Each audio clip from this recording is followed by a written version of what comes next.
Hey y'all, I have a podcast, While We Wait, the podcast before the marriage, available everywhere that you find podcasts. And this is my most recent episode.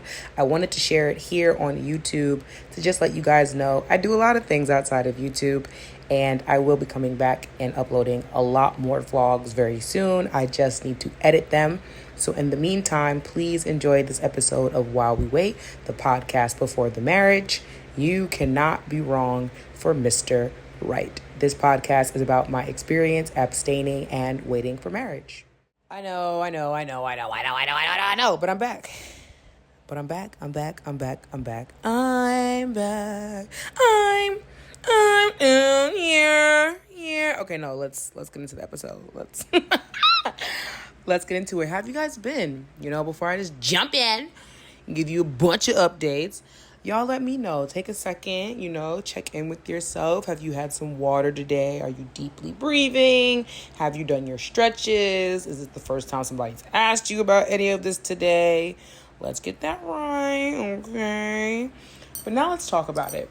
So basically by now, y'all, let's get into routine.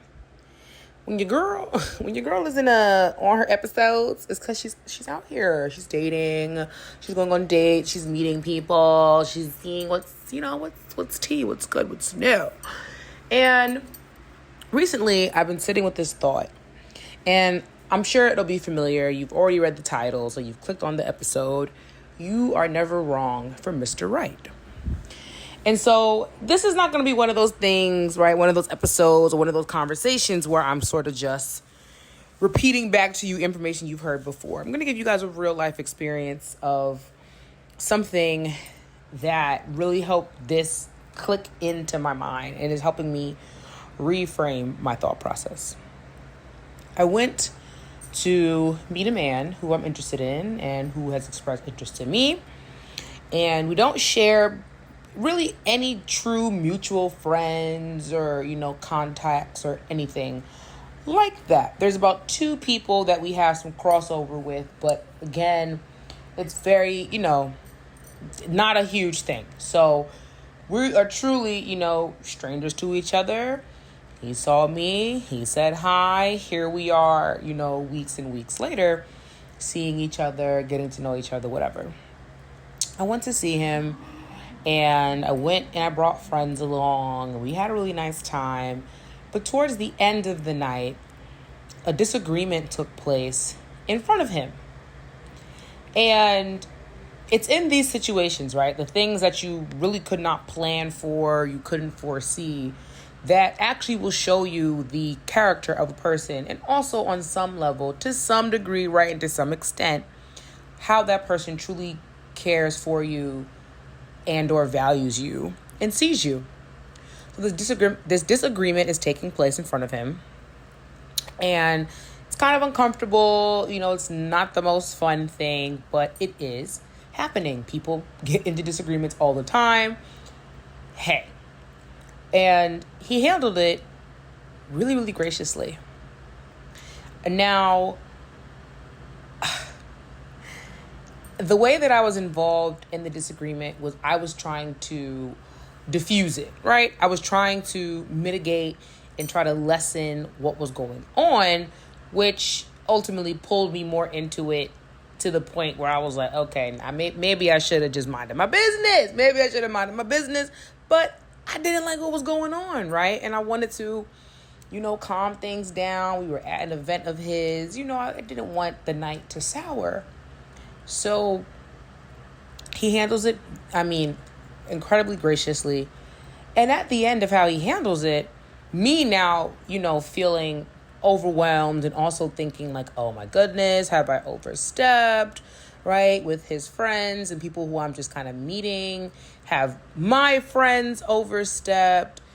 Have I made a fool of myself? I start getting into that anxious spirit. I allow the spirit of anxiety to somewhat take over me. So I'm really like, oh my gosh, this guy is going to be like, well, this was a nice time. See you on the flip side type thing. So I'm getting all anxious, right? Another hour or so goes by. People start leaving, whatever. He comes over to me And he asked me if I'm upset with him. Blows my mind. Blows my mind. Blows my mind because I'm like, am I upset with you? Am I upset with you? Like, why would I be upset with you? It was like baffling to me, y'all. I don't know, like, as women, right? We always feel like we are walking on a tightrope. We're walking on eggshells. We always feel some need to perform when we are not just around a man we're interested in, but men in general. And I've been taking the time, years, to really like get out of that performative space and just be myself. An example, I love to dance. I love dancing. I love to move my body.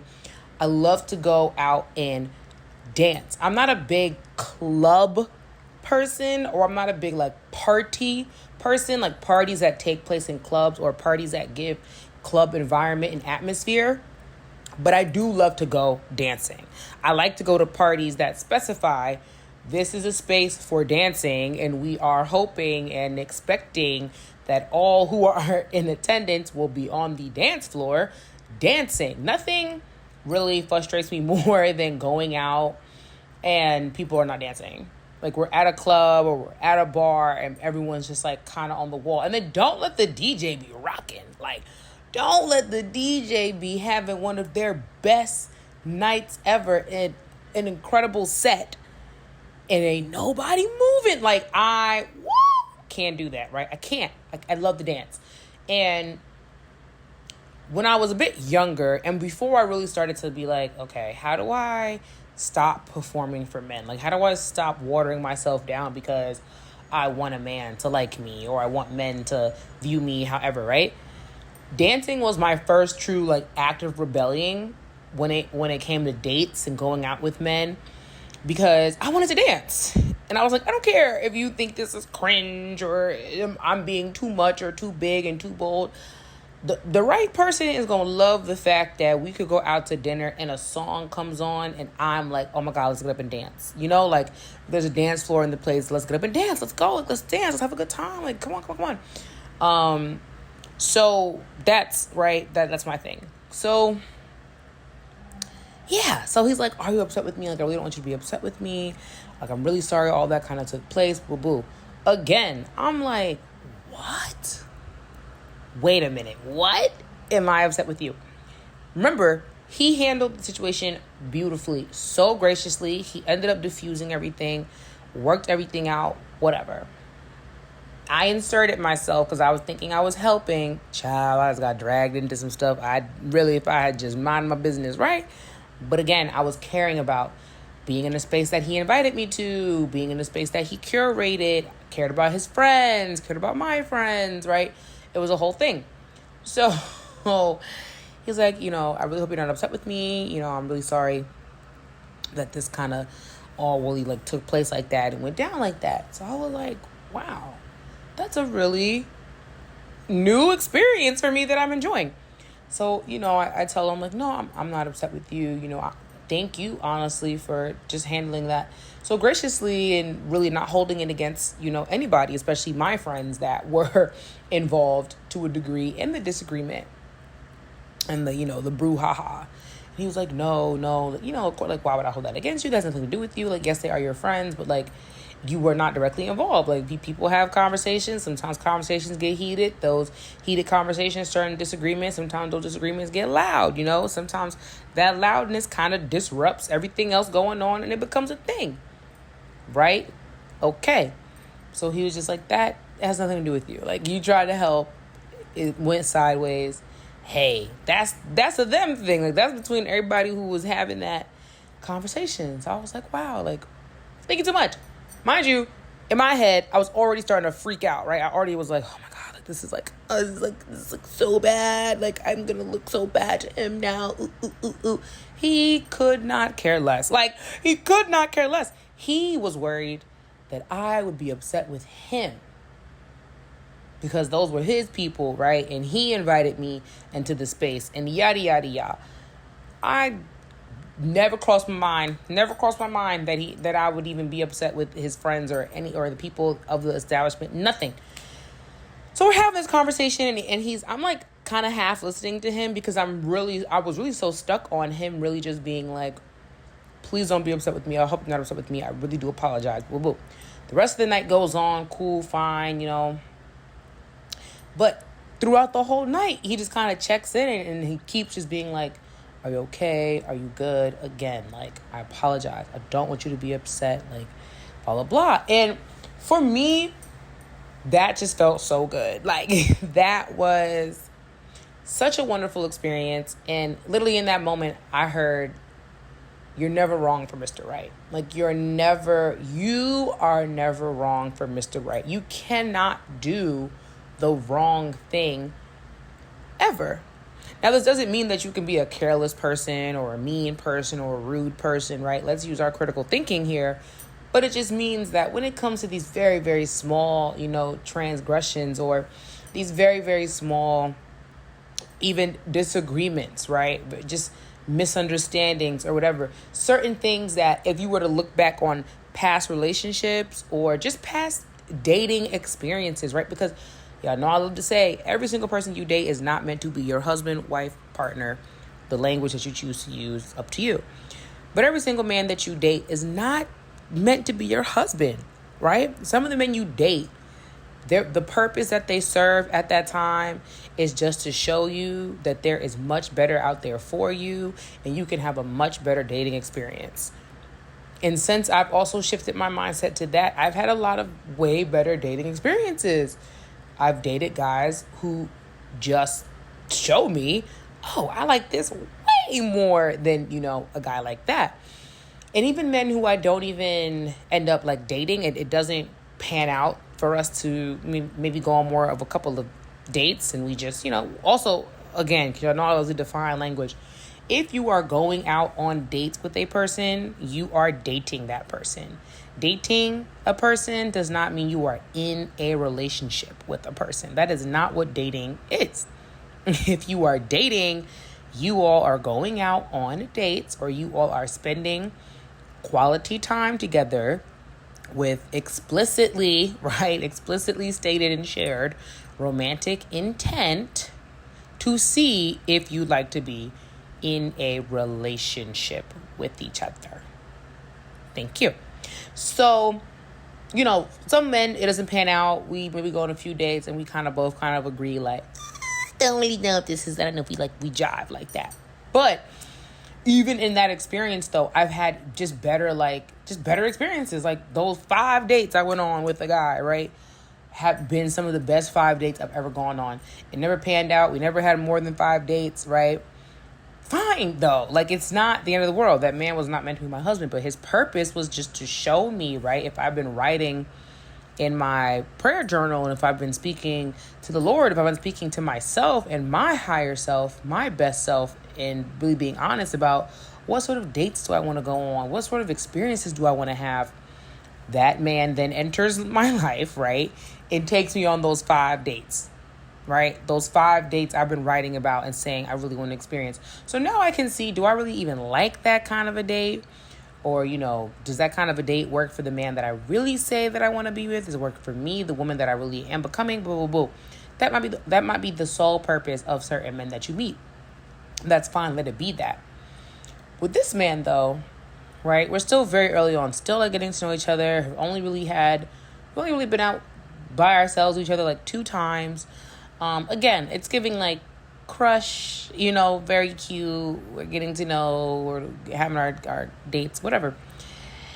And even in that though, right, like by having better dating experiences and shifting your mindset and really starting to let go of that anxiety, the kind of men that you even are attracted to, right? Let's forget about the kind of men that you are attracting. Let's put the focus and responsibility back on ourselves, ladies. Thank you. The kind of man that you are even attracted to, the kind of energy, right, that pulls you towards them will even be better. Like, you're not even going to see a man walking down the street and even think he's attractive because in his energy, in his spirit already, you're able to better discern because you've dated one in a million, you dated tens of guys like him, and you can already kind of peep like, yeah, you cute and all, you know what I'm saying? You talk a good game, but I've dated enough men like you, and I know that this will be super fun until it's not fun. And it's like, what's the point? And I've been finding that even the men that I'd like get a crush on or that I like and boo boo are very different now from men that I found attractive and liked a couple years ago. And it's not about, appearance or anything. There's nothing to do about that. I would even argue I don't really have a type. And I really mean that. Like, I know people love to be like, I don't have a type. But it's like, I actually really don't. My friends will tell you vastly different looking men. But if we were to get into maybe archetypes of features, I would argue that the archetype of feature in a man that I like and am attracted to has not really changed. What has changed, though, is the character of that man. And that's something that I feel I've become much better at discerning earlier on. I can admit that I was not that great early on at discerning the character of the man that I was attracted to, which led to going on one too many dates with a person, right? Like, it was like, why did I have to have such a terrible, dating experience to finally realize he wasn't it? And it was like, child, you knew he wasn't it at the date too. Like, that joke wasn't funny. That joke wasn't a joke. It was actually a jab at you.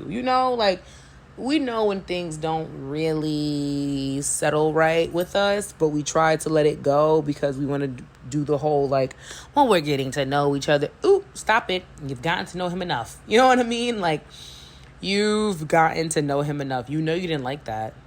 And especially if you address in the moment, hey, I know you were just making a joke just now. And, although I may be able to find the humor in that joke, I don't personally really find it funny. I actually think it's quite offensive, and it did feel personal, right? Even if you express that, and he's still like, girl, it was a joke, like, baby, that's enough. Forget the whole real, like, I understand the whole thing about like red flags and green flags and yellow flags, and I'm sure there's a purpose there, but just leave people alone the first minute they really make you uncomfortable. Stop texting them. Stop replying to their messages. Don't engage with them on social media. Like, just leave it alone, because you already know there's something there that is not making you happy, and that is not making you feel good. And if you just keep on dragging it out, you're going to be mad. But back to what I was talking about. Ooh, I can hear how excited I am. So, yeah, so he really was just like, just don't be upset with me. And we spoke today, actually. At the time of this recording, we have spoken today. And again, he like quadrupled down on the, I really hope you're not, upset with me. Really, hope to see you soon. This is what I've got going on. So, do these dates work for you, yada, yada, yada. Kind of like making our next, couple of plans. And that felt so good, y'all. And that one interaction, and this is what I mean, y'all. Sometimes the experiences that you're having with men are just to help you unlearn something or to release something.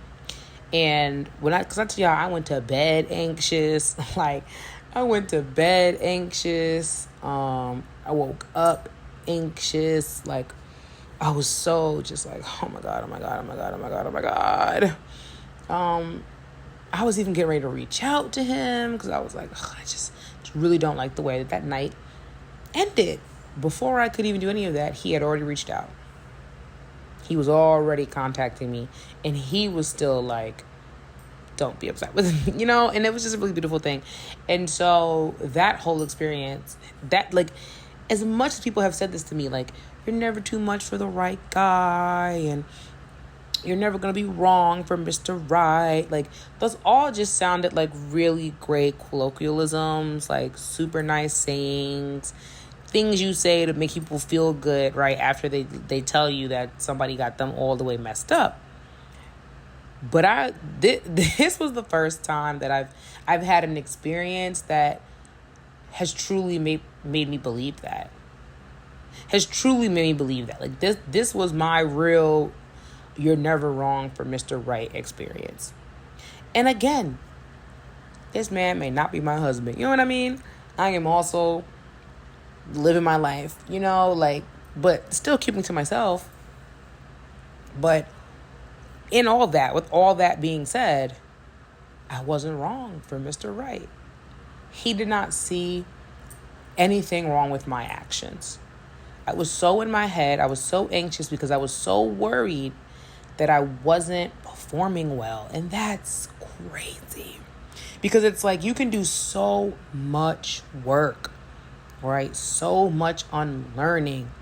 But it only takes, right, one incident or one word or just something to take you back to who you were 5 years ago, 4 years ago, 3 years ago, 2 months ago, yesterday. Like you've done all the work, but all it takes is for one thing to challenge you. Let's use that language. To challenge you and try to push you backwards. So I'm really thankful to him for that experience. I'm really grateful to him. I'm grateful for everybody involved. I'm grateful for the disagreement. Like, I'm grateful for everything that took place in that moment, because if all of those events had not happened, if everything hadn't unfolded the way that it did, I wouldn't have learned so early on with this man that I could never be wrong for Mr. Right. And it feels very reassuring. This is one of the reasons why I started this podcast, because yes, I needed a place and an outlet to vent that was totally my own, right? Without the influence of other people, aside from your comments and emails, which I absolutely adore. Please leave me reviews. Please rate the podcast. And please always feel free to email me with your questions, or just email me with your experiences and encouragement, whatever it may be. I appreciate every single message I receive from all of you listening. With that being said, yes, it's like what happened for me to have this experience was something that was really uncomfortable for me, right?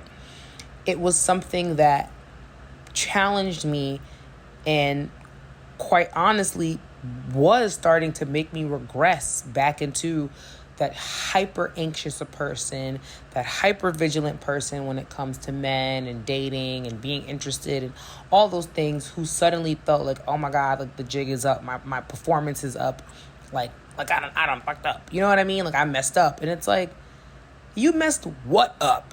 Like, how could you have messed anything up?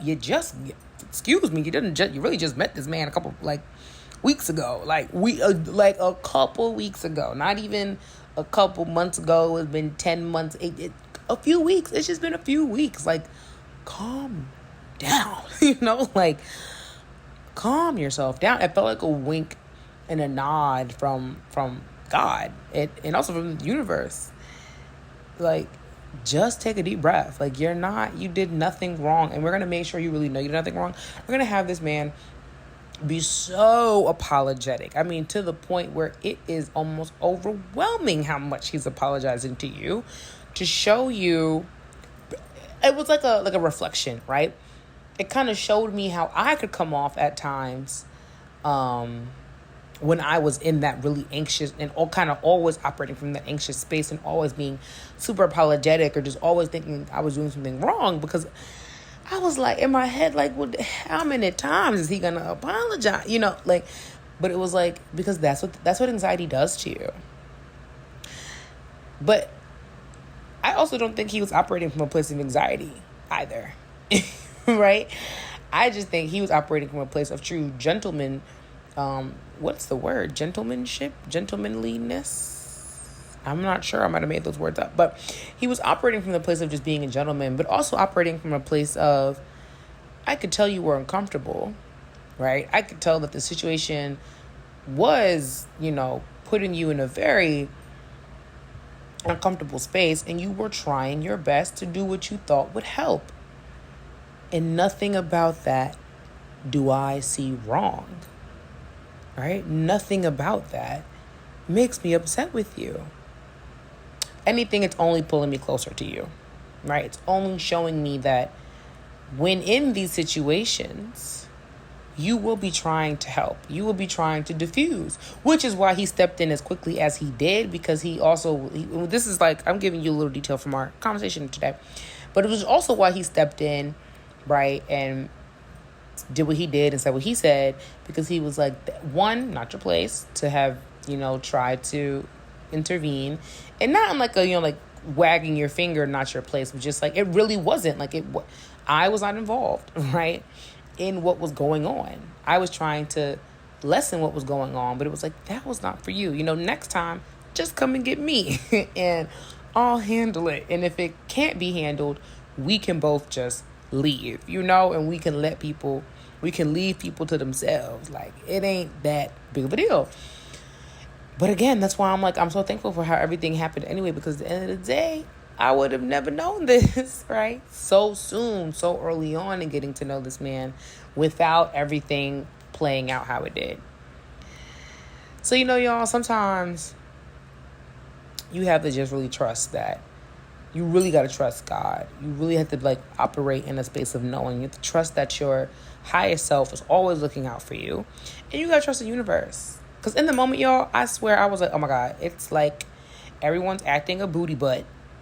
And they're like ruining it, and really it's like, no, everybody has been placed here, and conversations have been placed in people's ears, and responses have been placed on folks so that you could learn you are never wrong for Mr. Right. He is never going to see anything that you do as wrong. Now, he'll hold you accountable for, things. He will counsel you when appropriate, right? He will even let you know when perhaps a decision you made was not the best one, but you're never wrong, right? You can't be wrong to him, because he will really only ever see anything that you do as an attempt to help, an attempt to make better. He will only see what you do as making a decision, making the best decision that you could at the time with the information that you had. He is not going to see you as doing something wrong. And it took for me being put in a really uncomfortable situation, right, between other folks, but with him present, to learn that. I've heard that forever, right? I've always heard you're never going to be wrong for the right one. You're never too much, blah, blah, blah. I've always heard that. People have always said that. People have always said that, right?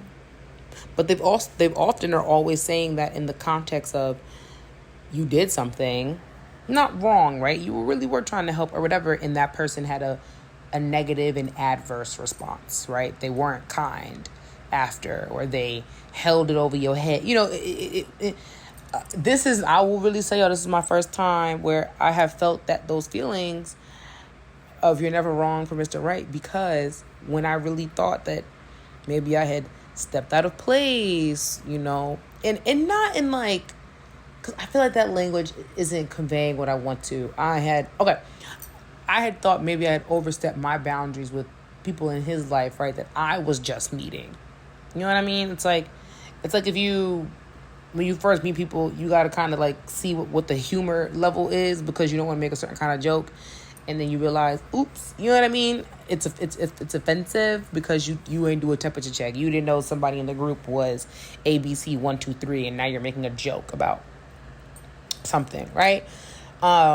Things like that. So where I had thought, maybe I've overstepped the boundary with people, or maybe I've just inserted myself and he'll just see that as something wrong. It was like, baby, that you're being yourself though. Your genuine self is, if people are, kind of getting high tension and upset, your immediate thought is, how can I diffuse? How can I help?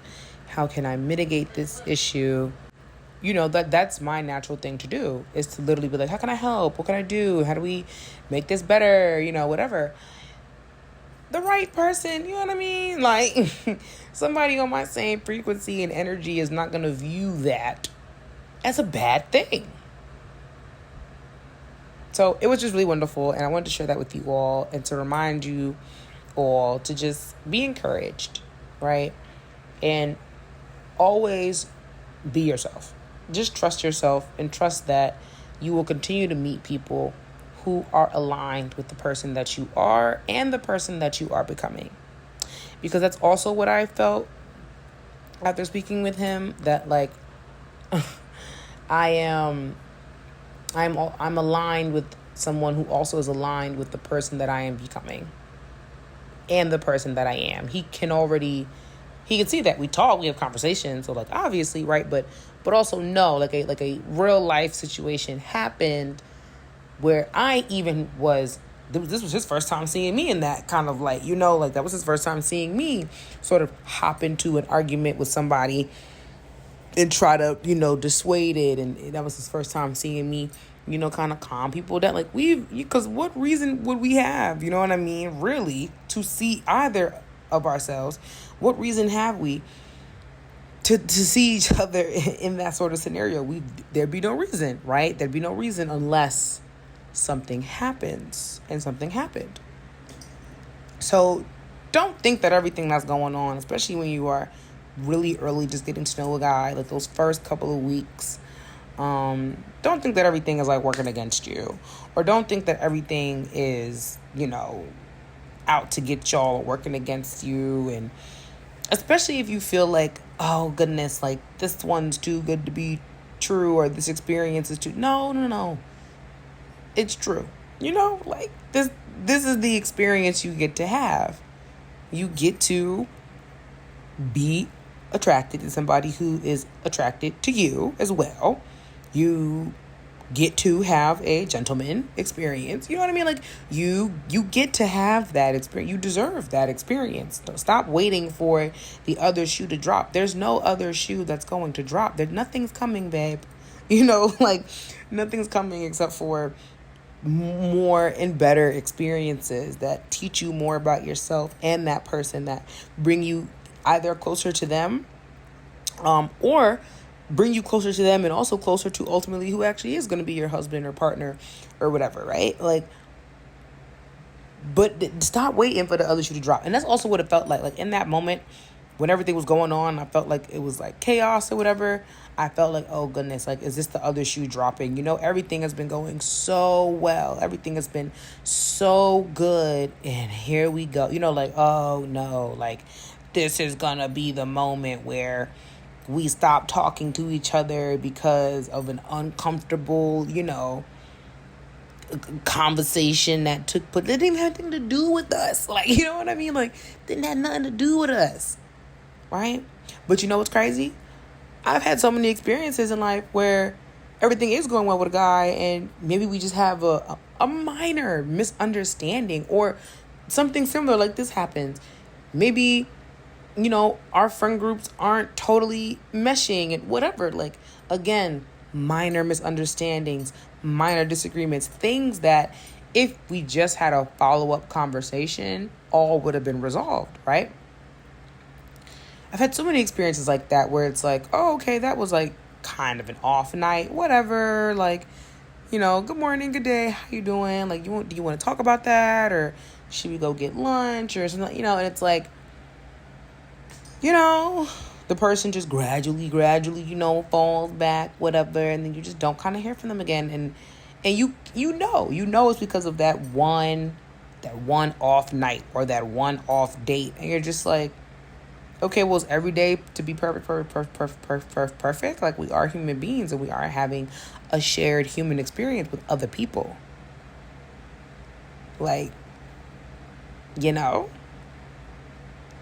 that's the end, one kind of off night and we throw it all away. Like, all right. And that was also the anxiety that I was feeling. Like, in that moment, I was like, oh my God, like, this is, like this, here it is. Like, here we go. This is going to be the moment where I'll be able to look back and be like, yeah, this is kind of when we stopped really talking, or, energy changed next time we saw each other, or or maybe we still went out on the date we already had planned, but he was being weird or barely talked, all of that stuff. And that didn't happen. What happened was he called me the next day, continued to apologize, and continued to ask me if I was okay, and told me he hopes to see me very soon. Let me know about his schedule. We put some things on the schedule, and we'll be seeing each other again really soon. And I was like, whoa, hey, this is a new experience. I like this. We had a conversation about everything. We shared our opinions, our thoughts. We said, hey, let's just say we find ourselves in this scenario again. Well, yeah, how would you like to handle it? Or what do you think is the best way to handle it? And do I disagree? Do I agree? Could we find a middle ground on this?